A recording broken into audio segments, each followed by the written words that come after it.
Right now we have close to 40,000 condos that are unsold and kind of in limbo in the Greater Toronto Area real estate market. You heard that right. We have 40,000 units almost that are unsold. We had videos a couple months back where we were at 20,000 and just over 20,000, but that inventory is just piling up.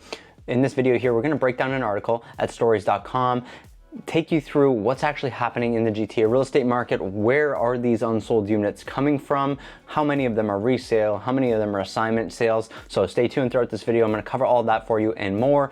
If you'd like to talk about real estate in the Greater Toronto Area, you can always text me at this number here on screen, one of these bottom corners, and I'd be happy to discuss real estate further with you. Now, if you just want to know what your home might be worth in today's real estate market, you can also click the first link in the description box down below and book a one-on-one consultation with me where I can go through exactly what your home might be worth today.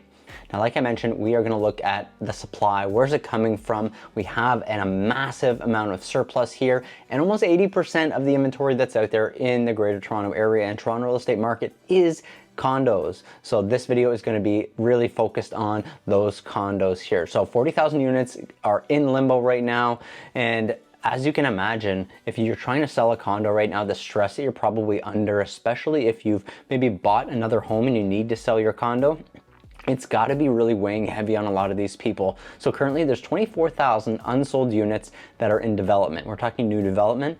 9,000 that are available on the resale side of things, which is quite a lot. And then 5,000 of these units are available on the assignment.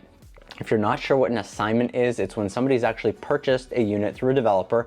They're coming up on their closing date and they are trying to sell the contract essentially for that purchase to a potential new buyer, whether they cannot close on it because they don't have the funding, or maybe they've made a little bit of money on that contract and they want to have paperwork change hands and maybe, you know, use that as their investment. So if you're doing the math here, you got 24, 5, and 9. We're not quite at 40,000, but we are getting very close. And before another video comes out, we're going to be well past 40,000. And just to put this in perspective, we've never actually seen this kind of supply or buildup in Toronto's market ever. So if a balanced market is 14 to 60 months to get rid of this type of inventory, and we're looking at the sales right now contributing to about a 50-month absorption rate of the supply, that's more than 4 years to get rid of the current amount of condos that we have out there. And that's not even including anything that's going to be built in the future. So this is a big issue. We've got 4+ years of inventory to sell off, and the market is about as sluggish as it's been in decades.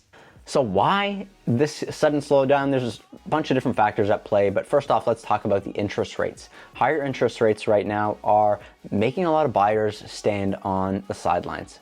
They're making them think a bunch of different things, but mostly, are the rates going to be coming down? Because if you're a buyer on the sidelines and you think rates are going to come down, more than likely your mindset is, I will wait to see these rates come down before I pull the trigger on purchasing. The downside of this can obviously be that everybody hops in at the exact moment or the same kind of time frame thinking the exact same thing, and then the prices start to shoot up at the same time. But if you're a buyer, you have to make your bed, essentially. You have to choose whether rates are more important for you or if the purchase price is more important for you. There's a lot of different things that are going on in our economy that are going to really contribute to the prices of real estate going up and down. Right now, all the Bank of Canada is trying to do is figure out how to stimulate our market. They keep lowering the variable side of things, but it has not caught up to the fixed rates yet. So a lot of people are just having that fixed rate when they're getting a mortgage in today's market. Once we see that variable get a little bit closer to the fixed rate, potentially as we get to the end of 2024, you'll see more buyers hop into the market and maybe choose that variable side of things. Secondly, new condo sales. We've talked about this in several other videos, but it's at a historic low. In Q3 of last year, it was some of the lowest sales that they've ever seen in 30 years. So we're talking a lifetime for some of us watching this video. And sales were at levels they have not seen since the early 90s. That started around mid-2022 when the interest rates began to rise, and it's only getting worse since then. Now, a lot of the developers, they saw the slowdown coming, but you can't press the brakes fast enough. 35,000 units were actually launched for pre-sale in mid-2022. So they might have seen the foresight, or they might have had the foresight rather, that this slowdown was going to happen. But once they had the wheels in motion and the gears turning, these 35,000 units went out into the pre-sale phase. They didn't all sell, of course. We still have a glut of inventory that's out there on the pre-sale side of things, but developers could not press the brakes fast enough. And over that same time period, we only saw 22,000 new condo sales. So you saw 22,000 new condo sales, but 35,000 units of inventory just thrown at the market there on the pre-sale side of things. So we got a big gap of what's actually selling and what's being built. This is how we start to accumulate all of this inventory. And the impact here that it's going to have on investors, a lot of investors are the ones who are generally getting into the pre-construction. Somebody looking to invest and somebody trying to buy their first home are generally the two categories that we see a lot of people getting into, trying to get their first home or trying to figure out what area is good to invest in. And pre-construction has been very profitable for a lot of people for a very long time. So now let's talk about the resale side of things. Resale and investor market, many of the condos are sitting there unsold, and investor units that are actually owned are not as profitable as they would have thought they were going to be. You might have invested in something in 2021, 2022, not realizing that by the time it was built, by the time you actually had somebody in these units with the rise in the rent and the cost of actually closing on your condo, you're not going to be renting it at a profit. So the investment is not really making sense for a lot of these investors. So I think what's happening is a large portion of the inventory that's out there might be investors. There's a very high chance that it is, and the rents aren't covering their payments or maybe not even close. So they're paying out of pocket every single month to keep this unit. So we're seeing them instead decide to put their units on the market because the investment doesn't make sense. If your investment is not making you money and you don't see the condo market growing in the near future, what are you holding on to this asset for is essentially the mindset that I think a lot of these investors ultimately are going to have. So they're holding on to these properties, but it's starting to really not make much sense. And on top of that, we're seeing a rise in assignment listings. That, of course, is when the buyers of the condos are trying to sell that contract, like we mentioned earlier on in the video. And this is also adding another 5,000 units, as we've discussed, to the supply of the already crowded market. So as a buyer, you have the options of new development, resale, assignment sale. So you have so many different choices depending on what's available out there for you as a buyer. And right now, if you're trying to buy something, buying a condo might be your best bet because there's a lot of people with this massive amount of condo inventory trying to sell them. A lot of them might give you a really good deal right now. So it's something to consider is getting into the condo market if you're looking to maybe invest in something, or as a first-time home buyer, that might make a lot of sense for you. Now, the absorption rate is a key metric here. And right now, as we mentioned earlier, we have generally 14 to 16 months, which is the balanced market, but we have 50 months plus of inventory. That's going to take us 3.5 times the normal level to actually just get rid of the supply of condos that we currently have. And this kind of oversupply can get us into a little bit of trouble. It's going to put downward pressure on the prices, especially if the demand doesn't start to pick up. So the Bank of Canada trying to get the rates lower so we get the demand to shoot up a little bit more to kind of bypass these oversupply issues. But you also have to consider Toronto's real estate market is unique. It's still a desirable spot for a lot of people, and long term, it's an area where values are likely going to go up. We don't know how long that's going to take. They might be stagnant for a long period of time now and then hike up in the future. But the excess supply could mean that there's, like I just mentioned, lots of opportunities for buyers to negotiate. Now, generally, what is this going to mean for buyers and sellers across the GTA? Well, we'll cover buyers, sellers, and investors. First, if you're a buyer, this could be an opportunity for you. You, with all this inventory, can choose anything you want out there. Pick and choose what makes sense for you. Go for the important things like location, the layout of the unit, really the important things to you, the quality of the finishes. Try to negotiate with a lot of different sellers. You don't have to buy a condo if you don't get the right price.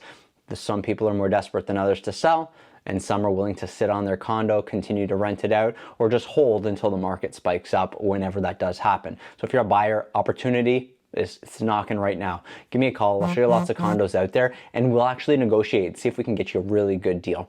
Now, if you're a seller or investor, you're going to have to just adjust your expectations, especially on the condo side of things. You might be looking at sales for the past year and say, well, I think I might be able to get more for my condo if I just hold on to it. But you need to actually understand this whole picture here. With all of this inventory, what's the likelihood that we see 40,000 almost units get absorbed at a quicker pace. We have 50 months of inventory. We would like 14 to 16 months of inventory. Even if things start to pick up, maybe it's 40 months of inventory, 30 months of inventory, that's still a 2 or 3x compared to where we're at today. That's not much better if you're trying to sell your unit and look for extra value dollar-wise if you're a seller. So adjust your expectations. If you're looking to sell a unit, understand what the current market is actually offering. The best way to do that is to reach out to a real estate agent, figure out what your home is worth in today's market, and get a market analysis on that unit. Get an agent to break down the different sales that are happening in your condo, in your building, different layouts, and you'll get a really good sense of what your home is worth today in the market, but also make sure this is done by an agent who's doing business, and they can give you insight on what's happening on the ground floor when they're actually out there negotiating deals in today's market, not in yesterday's market.